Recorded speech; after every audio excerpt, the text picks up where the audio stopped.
My first question, sir, is we may have overlooked that one of the causes of inflation is the peso dollar exchange rate. My question is, are we going to experience again the exchange rate below 60 pesos to a dollar, or ever, or it will continue to go up? Because right now it's 61 plus 61.72, the exchange rate today. Because I was looking at my records, sir. It says like causes of inflation because the rising cost of important goods, oil, food, raw materials, food, particularly fertilizers that we import. We depend so much on imported fertilizers. So, bababa pa po ba ito? Maganda pong tanong yan. Pinag-aralan namin mabuti yan. Totoo po na pag imported yung goods, pagka humina ang peso, tataas ang presyo ng imports na yon.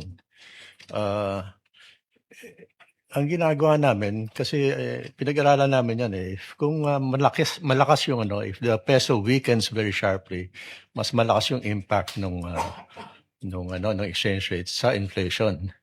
Pero kung mabagal lang ang galaw, hindi masyadong tinatamaan yung inflation. So what we do is to manage the sharp movements in the exchange rate.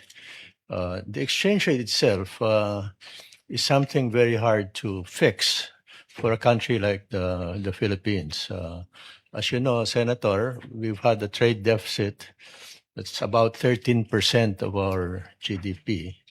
Masyadong mahal ang exports natin. Kulang na kulang ang exports natin. So mahirap yatang pigilin yung pagbaba ng peso. Pwedeng pigilin ng para bumagal pero hindi kayang pigilin ng hindi kayang i-fix, hindi kayang 60 pesos, ganun lang, hindi kaya yun Mauubusan tayo ng reserves. Mauubusan tayo ng dollars. Pero kung mabagal, hindi naman masyadong inflationary.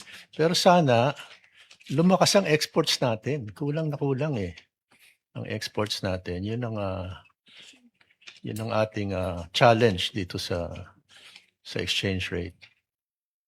I just have one follow-up question on that. So ano ho ang pinag-aaralan ninyo? How do we go around this? How can we improve this? Kung hindi natin magagawa ng paraan sa exchange rate because we depend so much right now sa remittances ng OFWs natin, and we thank God that they are there.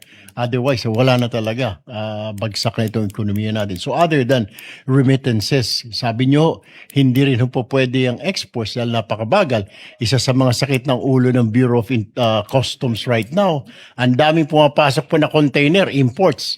Pero pag export, natatambak ngayon dyan sa pier, sa mga kung saan-saan. Masakit na po ang ulo ng commissioner natin is looking for a way how to dispose those empty containers.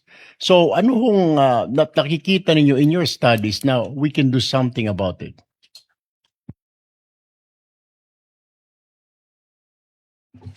Gumawa tayong paraan na palakasin ng exports. So yung halimbawa, yung Pax Silica, maaring makatulong sa exports yan, pati yung Luzon Economic Corridor, mga nakatutok naman yan sa exports Pero baka it may take some time before we can do it.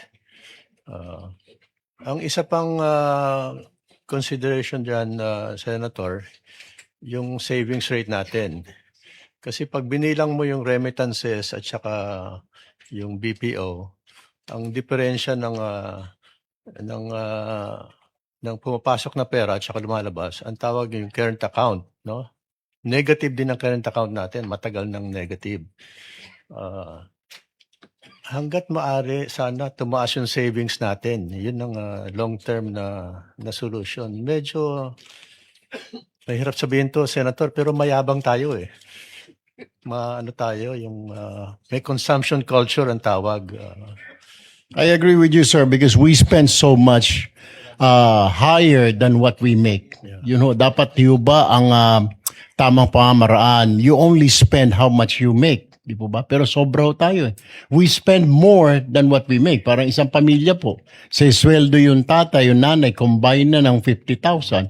Ang expenses naman nasa 80,000. How can you save? Tapos Yun ho ang problema. inuutang yon.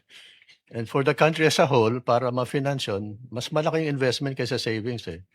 Kaya para ma-finance yun, uutang tayo sa abroad.